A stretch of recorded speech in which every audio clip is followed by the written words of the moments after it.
جو عقیدت مند ہوتے ہیں اولیاء اللہ کے، وہ ان کے مزارات پر بھی حاضر ہوتے ہیں اور وہاں جا کر درود السلام اور دیگر اذکار کرنے کے بعد اس کا ثواب اصال کرتے ہیں.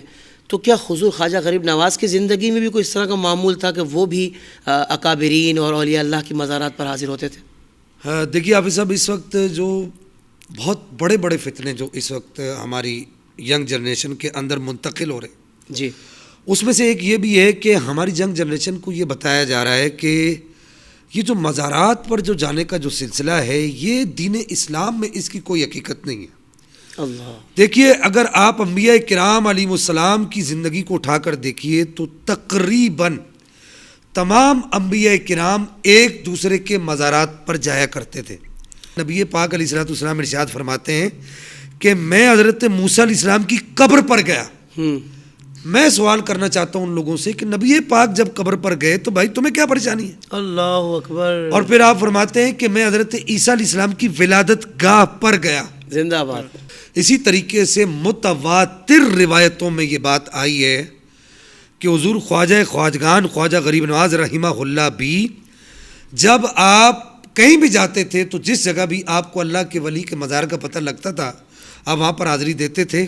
بالخصوص جب آپ اپنا زیارت حج کے بعد جب آپ ہندوستان تشریف لا رہے تھے تو واپسی پر آپ جہاں جہاں سے گزرے جتنے بھی اللہ کے ولیوں کے مزارات آئے آپ وہاں پر آپ نے حاضری دی. اور یہ تو متواتر روایت کے اندر موجود ہے کہ گنج بخش فیض عالم مظہر نور خدا نا کے سارا پیر کامل کامل آرا رہنما. یہاں پر کچھ لوگوں کو پریشانی رہتی ہے کہ یہ تو بابوں کی باتیں، یہ تو بابوں کی باتیں. میں ان کو محدثین کے کچھ حوالے دینا چاہوں گا.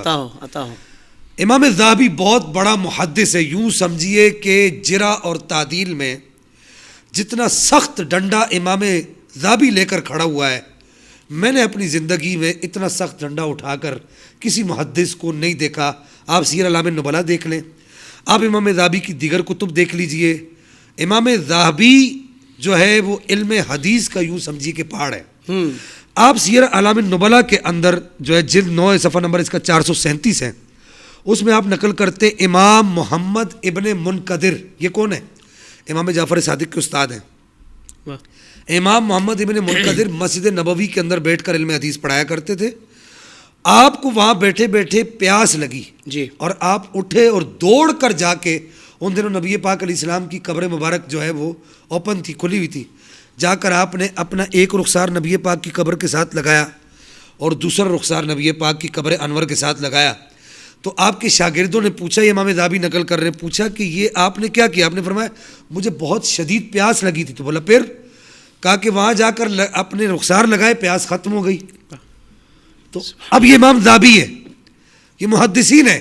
اور الفاظ کیا ہے حافظ صاحب؟ میں یہ آپ سے شیئر کرنا چاہوں گا. الفاظ یہ ہیں استعنت بقبر النبی، باب استفال، استعنت بقبر النبی. کب پڑھا لکھا تھوڑا بہت بھی مفتی صاحب سمجھ گئے کہ میں نبی پاک کی قبر انور سے اعانت یعنی کہ مدد طلب کرنے کے، تعاون طلب کرنے کے لیے گیا تھا. پھر اس کے بعد دوسرے محدث لے لیجیے، تاریخ بغداد کے اندر جو ہے جو خطیب بغدادی کی مشہور کتاب ہے اس کی جلد اول صفحہ 122 پر موجود ہے کہ امام ابراہیم الحربی، یہ بھی چھوٹے آدمی نہیں، یہ بہت بڑے محدث ہیں، وہ فرماتے قبر معروف، حضرت معروف کرخی کی قبر مبارک، قبر معروف التریاق المجرب، جس کا کوئی کام کہیں سے نہ ہوتا ہو، حضرت معروف کرخی کی قبر انور پر آ جائے، یہ مجرب بات ہے، اتھینٹک بات ہے.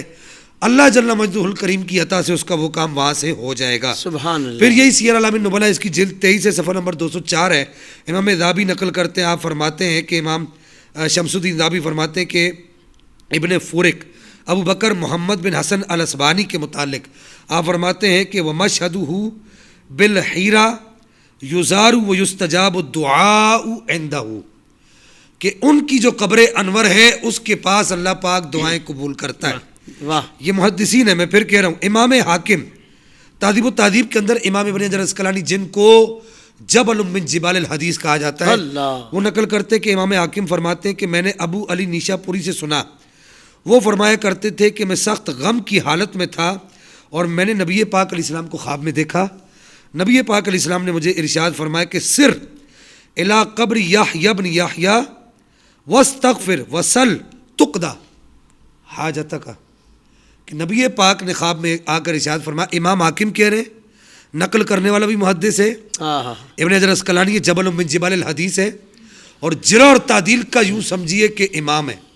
وہ کہتے ہیں مجھے نبی پاک نے خواب میں آ کر کہا کہ جاؤ یحییٰ بن یحییٰ کی قبر کی طرف جاؤ اور وہاں جا کر اللہ سے اپنے گناہ کی معافی طلب کرو, اللہ سے معافی طلب کرو اور اپنی حاجت کا سوال کرو, اللہ تعالیٰ تمہاری حاجت کو پورا فرمائے گا. اللہ. اس کے علاوہ بھی اور بہت سارے حوالہ جات موجود ہیں. کہنے کا مدعا یہ حافظ صاحب کہ جب یہ اتنے بڑے بڑے محدثین اس بات پر جرح اور قدح نہیں کر رہے بلکہ اس بات کو بلا نکیر اپنی کتابوں کے اندر نقل کر رہے ہیں, تو پھر میری ملت کے نوجوان کو سوچنا چاہیے کہ اس پر کوئی بھی اعتراض نہیں ہوتا. یہ دین اسلام کی مراد ہے اور دین اسلام کے بڑے بڑے مشائخ اسی طریقے پر چلتے آئے ہیں, بڑے بڑے مفسرین محدثین اسی طریقے کو اپناتے چلے آئے ہیں.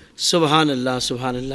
سوشل میڈیا پر اسلام کی صحیح تعلیمات جاننے کے لیے ابھی حافظ سائر قادری کا نیا YouTube channel Islamic digital studio subscribe کر لیں, اور ہاں نوٹیفیکیشن بیل آئیکن کو بھی پریس کر لیں تاکہ ہماری نئی ویڈیوز آپ تک بر وقت پہنچ سکیں.